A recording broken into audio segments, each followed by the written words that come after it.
C'est le 26 janvier 1945. Le mercure oscille autour de zéro dans la campagne alsacienne de l'Est de la France. Un jeune lieutenant, à peine âgé de 19 ans, se tient au bord d'une forêt enneigée, près du petit village de Holtz. Il les aperçoit qui approchent à travers les champs dégagés. 6 chars allemands et environ 250 soldats d'infanterie, vêtus de blanc pour se fondre dans la neige, progressant en formation impeccable. Sa compagnie ne compte guère plus de 40 hommes. Les renforts n'ont pas encore débarqué et n'arriveront pas ce jour-là. La plupart des officiers dans une telle position auraient recommandé une retraite complète et péri en attendant du secours. Cet officier, lui, a ordonné à ses troupes de se replier vers la lisière des arbres, a saisi un combiné téléphonique et est resté seul sur place pour guider le tir d'artillerie. Puis, l'un des 2 destructeurs de chars américains positionnés derrière lui a encaissé un impact direct et s'est embrasé. Au lieu de fuir, le lieutenant a grimpé sur le véhicule en flammes qui risquait d'exploser à tout instant, s'est emparé de la mitrailleuse de 50 calibres fixée sur sa tourelle et a repoussé l'assaut allemand pendant plus d'1 heure, à lui seul. À la fin du combat, il avait abattu ou blessé quelques 50 soldats ennemis et stoppé net une offensive qui aurait pu compromettre tout le flanc de la 7e armée. Avant de monter sur ce destructeur de chars incendié, il avait accompli autre chose. Un détail que les livres d'histoire évoquent rarement. Il avait vidé son chargeur de M1 carbine jusqu'à la dernière cartouche. Pas le M1 Garand, pas le fusil réglementaire distribué à chaque fantassin américain. L'arme plus compacte et plus légère que bien des soldats jugeaient insuffisante, celle que le général Patton n'a jamais encensée, celle que les détracteurs qualifient de jouet. Et il l'avait sélectionnée sciemment. Si vous souhaitez saisir pourquoi le soldat américain le plus décoré de la Seconde Guerre mondiale a opté pour cette arme et ce que cela révèle sur l'écart entre légende et réalité au cœur du champ de bataille, restez avec nous. L'histoire d'Audie Léon Murphy ne débute pas dans l'armée, mais dans un champ de coton du comté de Hunt au Texas. Il est né le 20 juin 1925, 7e d'une fratrie de 12 enfants, dans une famille de métayers si démunis que, selon ses propres mots, dans son autobiographie To Hell and Back, la pauvreté n'était pas une visiteuse sporadique, c'était une locataire à vie. Son père, Emmett Murphy, excellait surtout à engendrer des enfants et guère plus. Il a déserté la famille quand Audie était adolescent, abandonnant Josie Murphy aux soins de 11 enfants avec ce qu'il parvenait à arracher à la terre. Lorsque Josie est décédée en 1941, Audie, encore adolescent, s'est retrouvé à la tête de ce qui subsistait d'un foyer. Par obligation et non par loisir, Murphy avait appris à tirer. Petit gibier, écureuil, lapin, tout ce que la campagne de l'Est du Texas offrait, contribuait à nourrir des frères et sœurs qui auraient, sinon couché, le ventre vide. Il a affûté le regard d'un tireur d'élite, non pas sur un stand, mais dans les sous-bois, à la lumière déclinante, sur des cibles mouvantes, avec la tension de savoir qu'un raté signifiait qu'un membre de sa famille irait se coucher affamé ce soir-là. Sans tambour ni trompette, il est devenu un tireur exceptionnel. Pourtant, aux yeux de l'armée, il manquait de stature physique. 1,65 mètres, environ 50 à 52 kilogrammes au moment de son engagement. Les Marines l'ont éconduit. Trop frêle. La Navy en a fait autant. Les parachutistes l'ont refusé. C'est l'armée qui l'a finalement accepté, après que sa sœur aînée ait signé une déclaration sur l'honneur pour lui rajouter un an. On l'a affecté au 15e régiment d'infanterie de la 3e division d'infanterie et expédié d'abord en Afrique du Nord, puis en Sicile, en Italie et enfin dans le sud de la France. Ce qui s'est passé au cours des 2 années suivantes défie toute synthèse rationnelle. Murphy a traversé 9 campagnes majeures avant ses 20 ans. Il a reçu la Distinguished Service Cross, 2 Silver Stars, 2 Bronze Stars for Valor, 3 Purple Hearts, la Legion of Merit et, en fin de compte, la Medal of Honor. Il a été blessé à 3 reprises distinctes. Il a surmonté le paludisme, la gangrène et des situations de combat qui, selon toute probabilité, auraient dû le terrasser. On lui attribue 240 ennemis tués, blessés ou capturés. Mais voilà ce que les citations officielles et les médailles ne relatent pas. Comment il a tenu bon? Quelles décisions il a prises, jour après jour, dans la boue, le froid et le tumulte. Quelle arme il saisissait quand sa vie était en jeu. Le M1 Garand était incontestablement l'un des meilleurs fusils d'infanterie jamais conçus. Le général George Patton l'a qualifié, dans une formule célèbre, de plus grande arme de combat jamais inventée. Et Patton n'était pas homme à prodiguer les compliments à la légère. Conçu par l'ingénieur canado-américain John Garand et officiellement adopté par l'armée américaine en 1936, le Garand était un fusil semi-automatique chambré pour la cartouche .30-06 Springfield, l'une des munitions de fusil les plus puissantes de l'époque. Il contenait 8 cartouches dans un chargeur interne à clip en bloc. Elle se révélait précise sur des distances dépassant les 500 yards en terrain découvert, que ce soit dans les plaines de France, sur les coteaux d'Italie ou lors des campagnes d'île en île dans le Pacifique. Elle offrait aux fantassins américains un avantage décisif face à des adversaires encore équipés de fusils à verrou. Son poids à vide avoisinait les 9,5 livres. Chargée avec son chargeur de 8 cartouches, elle frôlait les 10 livres. Ajoutez une baïonnette et l'on atteignait 11 ou 12 livres d'acier et de noyer que le soldat trimbalait quotidiennement par tous les temps et sur tous les reliefs que proposait le théâtre européen. Des montagnes de Sicile au marais d'Anzio, des forêts de l'Est de la France aux neiges profondes d'Alsace en janvier. Pour un soldat de stature moyenne et de force ordinaire, le Garand représentait une charge supportable. Pour un homme mesurant 5 pieds 5 et pesant d'à peine plus de 100 livres au moment de son engagement, c'était un fardeau physique notable, surtout sur les longues distances parcourues à pied par les fantassins américains. La constitution d'Audie Murphy n'était pas un handicap en soi. Il était sec et robuste, habitué au travail manuel depuis toujours.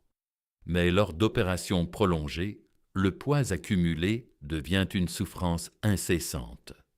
Chaque livre supplémentaire pèse lourd sur une marche de 10 miles, et Murphy était presque toujours en déplacement. Le M1, un carbine, racontait une toute autre histoire. Il ne pesait qu'un peu plus de 5 livres, soit environ la moitié du Garand. Son canon mesurait 18 pouces contre 24 pour le Garand, ce qui le rendait bien plus maniable dans les espaces restreints. Chambré pour la cartouche 30 carbine, bien plus légère et courte que la 30-06, Il permettait à un soldat de transporter beaucoup plus de munitions pour le même poids. Le chargeur standard contenait 15 cartouches, presque le double des 8 du clip en bloc du Garand, et les chargeurs de rechange s'échangeaient rapidement. Un soldat aguerri pouvait ainsi emporter bien plus de puissance de feu pour un poids équivalent dans son sac. Athénan. L'armée avait conçu ce Garbine surtout pour les officiers, les opérateurs radio, les médecins, les tankistes et les unités de soutien. Des hommes qui avaient besoin d'une arme pour se défendre, sans être censés affronter l'ennemi à longue portée. Dans la désignation officielle de l'armée, c'était un fusil léger, non un fusil de combat. Les critiques au sein de l'infanterie, en particulier les vétérans de la guerre de Corée, confrontés à des ennemis emmitouflés dans des vêtements d'hiver à plus grande distance, jugeaient souvent sévèrement sa puissance d'arrêt, la cartouche 30. Carbine, selon eux, manquait de force pour percer les abris ou neutraliser un assaillant en charge au-delà de la courte portée. Ces reproches n'étaient pas infondés. À 500 yards, il n'y avait pas photo. La 30-06 du Garand surpassait en tout point mesurable. Mais voilà la question que les détracteurs omettaient parfois. Dans les forêts et les villages du théâtre européen, en 1944 et 1945, à quelle fréquence Audie Murphy engageait-il l'ennemi à 500 yards? Songez au terrain où il combattait vraiment. La poche de Colmar, cette zone d'Alsace où s'est déroulée la bataille décisive de sa carrière, était couverte de bois dense, parsemée de petits villages, reliés par des routes étroites et des chemins de ferme. Dans ce cadre, les affrontements se produisaient souvent à une dizaine de yards, pas à des centaines. Les fusillades éclataient au coin des bâtiments, à travers les lignes d'arbres, sur des champs gelés traversés en quelques secondes.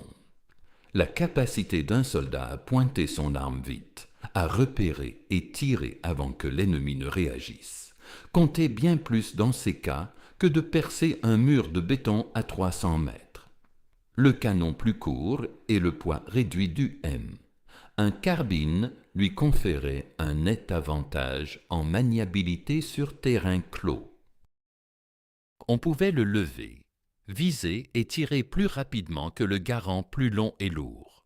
Pour un soldat en perpétuel mouvement, avançant, contournant, reculant sous le feu, rampant dans les broussailles, cette charge allégée faisait une réelle différence au fil d'une journée de combat. Murphy n'était pas une machine. C'était un homme, et le corps humain a ses limites.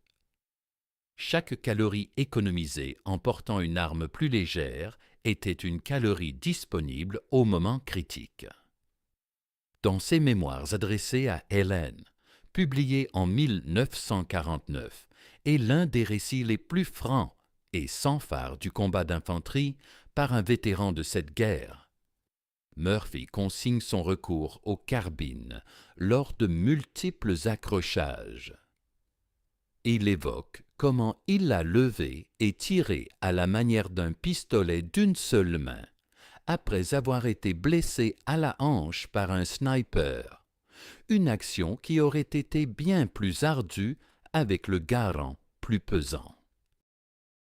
Il décrit comment il a vidé le carbine sur des positions ennemies dans les forêts de France. Selon tous les témoignages disponibles, il entretenait avec son arme une connexion intime qui allait au-delà d'un simple équipement réglementaire.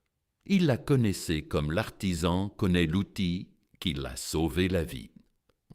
Un autre détail documenté met en lumière à quel point Murphy s'identifiait profondément à son carbine. Le 25 octobre 1944, il fut blessé si gravement qu'il crut sincèrement être évacué et renvoyé chez lui. Avant d'être transporté à l'hôpital, il confia son carbine à un sergent de son unité, dans l'espoir que l'arme porte chance à cet homme. Ce ne fut pas le cas. Le peloton du sergent fut presque anéanti le lendemain. Le carbine fut retrouvé sur le champ de bataille, réparé, puis stocké dans un entrepôt de l'armée où il resta plus de 20 ans. Lors d'une interview en 1967, Murphy cita le numéro de série de l'arme. Il l'avait mémorisé. Ce n'est pas l'attitude d'un homme indifférent à son équipement, c'est celle d'un soldat qui saisissait, au plus profond de son être, que cet outil précis avait contribué à sa survie. Le carbine fut finalement localisé grâce à une recherche dans une base de données effectuée par un employé du Centre d'histoire militaire, identifié par le numéro de série que Murphy avait conservé en mémoire pendant plus de 20 ans. Tanty-Sound. Il est aujourd'hui conservé comme un artefact historique, l'arme personnelle du soldat américain le plus décoré de la Seconde Guerre mondiale. En octobre 1944, Murphy affichait déjà un palmarès exceptionnel de bravoure. Il avait participé aux combats en Sicile, aux épuisantes campagnes en Italie, aux débarquements amphibies dans le sud de la France. Il avait obtenu la Distinguished Service Cross, la deuxième plus haute distinction de l'armée, pour ses actions sur les plages d'invasion près de Ramatou, en France, où il avait seul neutralisé une position de mitrailleuse allemande à la grenade, malgré les tirs ennemis. Il avait reçu sa première Silver Star, puis une seconde. Il avait été blessé à 2 reprises. Le 14 octobre 1944, il avait obtenu une promotion sur le champ de bataille au grade de second lieutenant, signe que l'armée reconnaissait en ce jeune Texan, issu des champs de coton, un officier naturel, titres officiels ou non. 12 jours plus tard, il fut de nouveau touché, atteint à la hanche par un sniper. Sa réaction, fidèle à son caractère, consista à abattre le tireur d'élite d'une balle dans les 2 yeux avant de se laisser évacuer. Quand il rejoignit son unité en janvier 1945, la 3e division d'infanterie était impliquée dans des opérations contre la poche de Colmar, une saillie de territoire allemand tenue sur la rive ouest du Rhin en Alsace, l'un des derniers bastions organisés de la défense allemande en France. La Wehrmacht en comprenait l'enjeu stratégique. Si les Allemands parvenaient à s'extraire de cette poche, ils menaceraient le flanc de la 3e armée de Patton, qui avançait vers le Rhin et pourrait frapper le port d'Anvers, artère vitale des approvisionnements alliés. Les combats autour de la poche de Colmar n'étaient donc pas de simples escarmouches marginales. Il risqua de redessiner toute la campagne d'Occident. Murphy revint à son régiment à un moment critique. Le 23 janvier, le 30e régiment d'infanterie, qui progressait à travers la forêt de Bad Riedern, au nord-est de Athènes, avait subi une contre-attaque allemande et enregistré de lourdes pertes. La compagnie B du 15e régiment d'infanterie, l'unité de Murphy, avança en appui et fut elle-même durement frappée. Sur 120 soldats enrôlés, 102 furent blessés ou tués. Tous les officiers de la compagnie périrent, sauf un, le tout récent second lieutenant Audie Murphy. Il prit désormais le commandement des restes de la compagnie B, une unité décimée en moins de 48 heures de combat. Il les mena dans les bois, où le sol gelé empêchait de creuser des trous d'hommes. Ils passèrent la nuit dans le froid. Le matin du 26 janvier, il reçut le renfort de 2 destructeurs de chars, du 601e bataillon de destructeurs de chars, qu'il positionna le long de la route étroite traversant les arbres, voie probable d'une avance blindée allemande. Les ordres transmis ce matin-là depuis le quartier général du bataillon étaient clairs. Tenir la position. Des renforts étaient en route. Ils devaient les attendre. Ils n'arrivèrent pas ce jour-là. Peu après 14 heures, Murphy aperçut du mouvement de l'autre côté des champs enneigés. 6 tanks peints en blanc pour le camouflage hivernal, suivis d'environ 250 fantassins allemands, eux aussi vêtus de blanc. C'était une attaque combinée, avec blindés et infanterie coordonnée, conçue pour submerger une position défensive en multipliant les cibles, trop nombreuses et trop diversifiées pour une riposte ciblée. Les tanks pouvaient neutraliser l'infanterie. Les fantassins protégeaient les tanks contre les armes anti-chars à courte portée.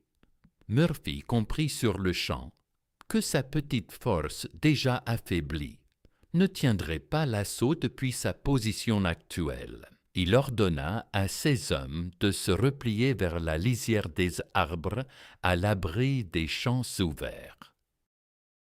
Il leur intima de gagner un point où la forêt les mettrait en sécurité, et il demeura en arrière. Ce qui se déroula dans l'heure suivante a été qualifié par les historiens, par Murphy lui-même dans Hell and Back, et par la citation de sa Medal of Honor, dans des termes qui paraissent encore aujourd'hui, malgré toutes les preuves accumulées, presque invraisemblables. Mais cela s'est produit et les faits sont irréfutables.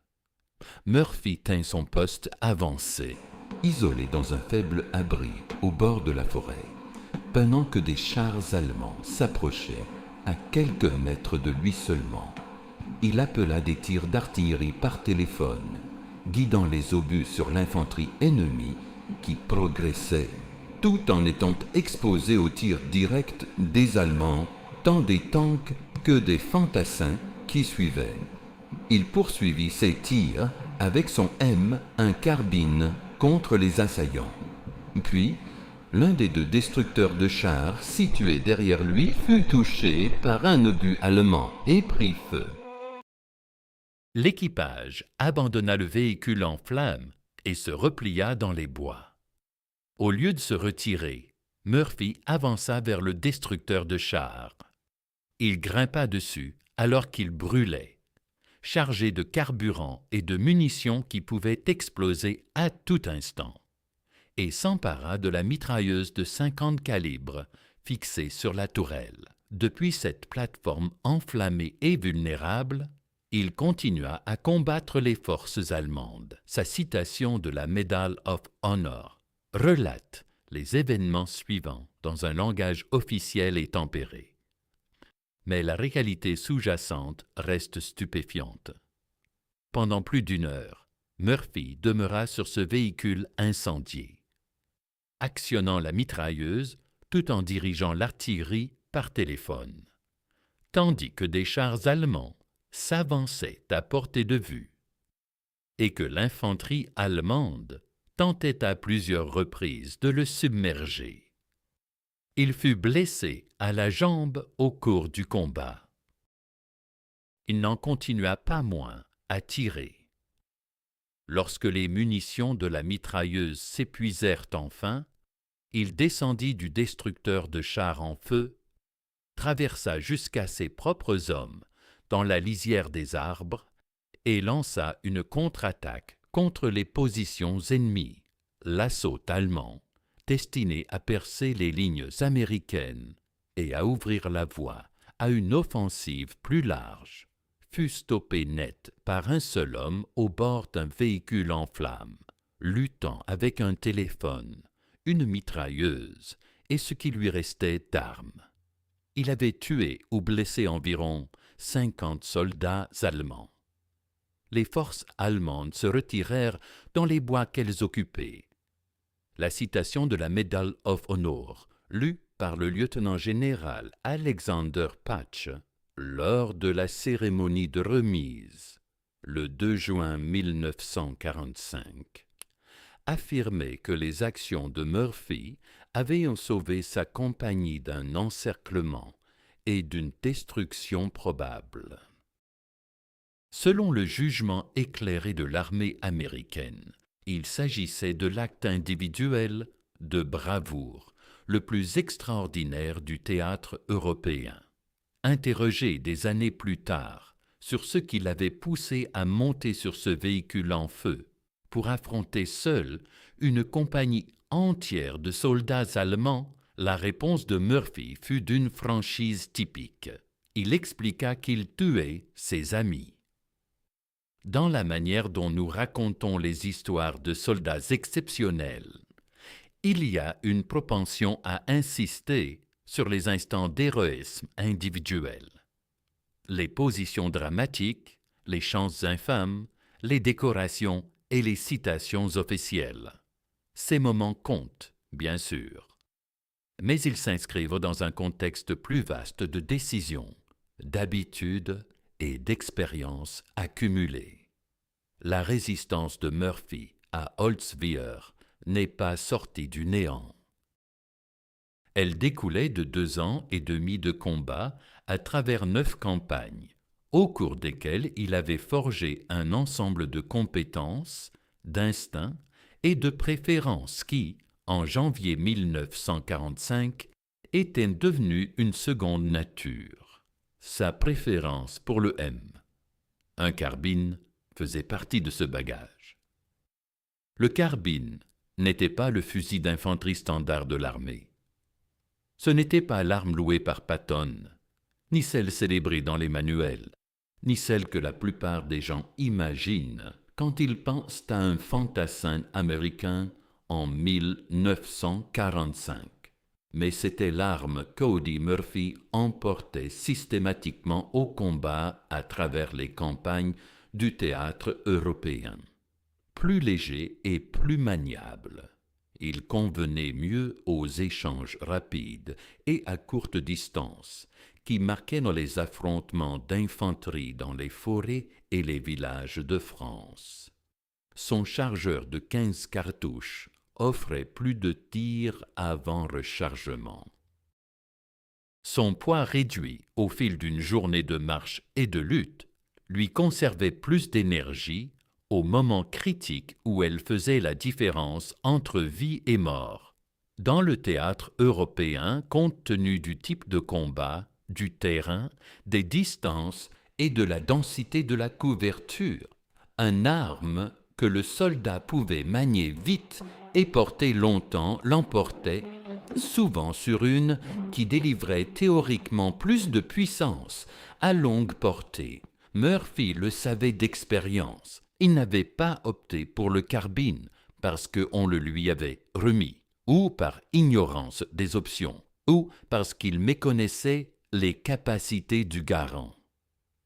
Il l'avait choisi après avoir combattu avec les 2 armes dans plusieurs campagnes, et conclut que, pour son style de combat, agressif, rapproché, mobile, opportuniste, le carbine était l'outil supérieur. Cette nuance est essentielle. L'histoire des armes militaires regorge d'exemples où l'arme optimale en laboratoire ou sur le papier ne l'est pas pour un soldat donné dans un environnement précis. La préférence de Murphy pour le carbine ne critiquait pas le garand. C'était une évaluation fine de ses besoins propres et de la nature des combats qu'il menait. L'arme idéale n'est pas la plus puissante. C'est celle qui s'adapte à la mission, au terrain et à l'homme qui la porte. À la fin de la guerre, Murphy rentra au Texas. Puis, sur les conseils de l'acteur James Cagney, qui avait aperçu son visage sur la couverture du magazine Life, il partit pour Hollywood. Il apparut dans plus de 40 films au cours des 2 décennies suivantes, la plupart étant des westerns. Et il incarna son propre rôle dans l'adaptation cinématographique de 1955 de To Hell and Back, qui devint le plus grand succès au box-office d'Universal Studios jusqu'à Jaws en 1975. Il composa des chansons country. Il exerça le métier d'éleveur de chevaux. Il se fit le porte-parole des vétérans aux prises avec ce qu'il nommait, avec la franchise brute qui le définissait entièrement, les blessures invisibles de la guerre, ce que nous appelons aujourd'hui le trouble de stress post-traumatique. Il dormit avec un pistolet chargé sous son oreiller jusqu'à la fin de ses jours. Il trouva la mort le 28 mai 1971 dans un accident d'avion près de Roanoke, en Virginie. Il avait 45 ans. Il fut inhumé avec les honneurs militaires complets au cimetière national d'Arlington, où sa tombe figure encore parmi les plus fréquentés du site, non par des spécialistes de l'histoire, mais par des Américains ordinaires qui perçoivent dans son parcours quelque chose de plus profond que les médailles et les citations. Avant même son 20e anniversaire, Murphy avait reçu toutes les décorations militaires pour bravoure que les États-Unis pouvaient décerner, ainsi que des distinctions françaises et belges. La France lui attribua la Légion d'honneur, la Croix de guerre à 2 reprises et la médaille de la Libération. Le gouvernement belge lui conféra la Croix de guerre avec palme. Il fut et demeure le soldat de combat américain le plus décoré de la Seconde Guerre mondiale. Le M1 Carbine que Murphy transporta à travers les forêts françaises, portant le numéro de série Morin 8783, est conservé de nos jours dans une archive militaire, localisée après 2 décennies, grâce à une recherche en base de données, inspirée par le souvenir précis de Murphy de ce numéro, lors d'une interview en 1967.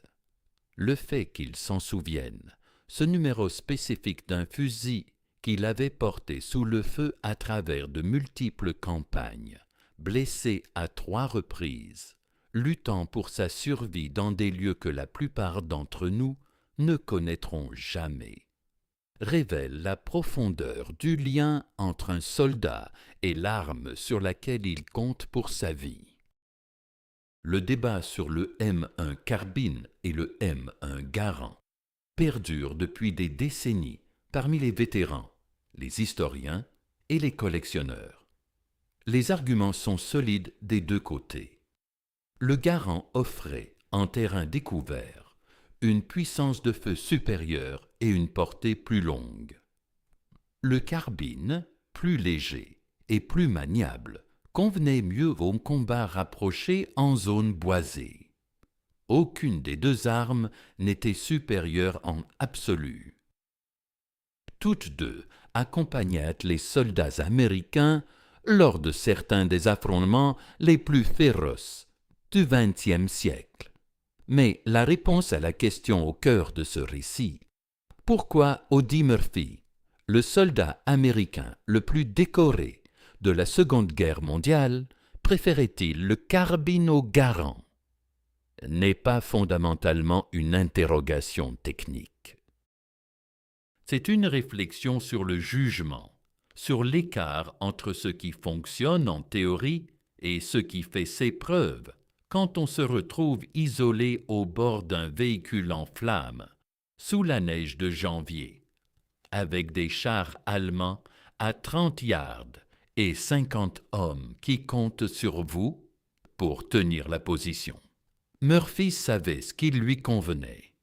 Il l'avait appris à la dure. Au fil de 9 campagnes, de 3 blessures et d'une expérience du combat plus intense que celle de la plupart des soldats en une carrière entière. Non pas. Il avait tranché, dans le seul laboratoire qui compte pour choisir une arme, le champ de bataille lui-même, que le carbine, plus léger, plus rapide et de plus grande capacité, s'accordait mieux à son style de combat que le Garand, plus lourd et plus puissant.